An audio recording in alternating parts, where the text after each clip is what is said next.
നമസ്കാരം. PS അച്യുതാനന്ദൻ സഖാവ് ആധുനിക കേരളം രൂപീകരിക്കാൻ സമഗ്രമായി ഇടപെട്ട ഒരു രാഷ്ട്രീയ നേതാവായിരുന്നു അദ്ദേഹം.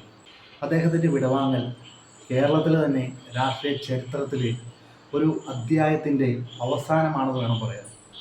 ജനങ്ങളുടെ പക്ഷത്ത് നിലകൊണ്ട് നേതാവായ അദ്ദേഹം സർവ്വജനപ്രീതിയോടെ തന്നെ പടിയിറങ്ങി. അദ്ദേഹത്തിൻ്റെ വ്യക്തിത്വം ത്യാഗവും സമർപ്പണവും നിറഞ്ഞതായിരുന്നു. മരണശേഷവും അദ്ദേഹത്തിൻ്റെ സ്വാധീനം ഈ സമൂഹത്തിൽ നിലനിൽക്കും. സഖാവ് അച്യുതാനന്ദൻ സാർ ഒരു ജീവിതകാലം മുഴുവൻ ജനങ്ങൾക്ക് വേണ്ടി സമർപ്പിച്ച ഒരു വ്യക്തിത്വമാണ്, ഒരു നേതാവാണ്.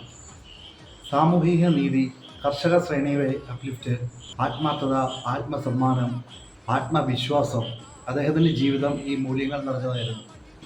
പാവപ്പെട്ടവർക്കായി എപ്പോഴും പോരാടിയിരുന്ന അദ്ദേഹം ഒരു സ്കൂൾ ഓഫ് തോട്ട് തന്നെയായിരുന്നു. നമ്മുടെ മുഖ്യമന്ത്രി സാർ സഖാവ് പിണറായി വിജയൻ സാർ പറഞ്ഞതുപോലെ, അദ്ദേഹത്തെക്കുറിച്ച് പറഞ്ഞതുപോലെ, VS സാർ ജനകീയതയുടെ പ്രതീകമായിരുന്നു. അദ്ദേഹത്തിൻ്റെ ജീവിതം ഒരു പാഠപുസ്തകമാണ്.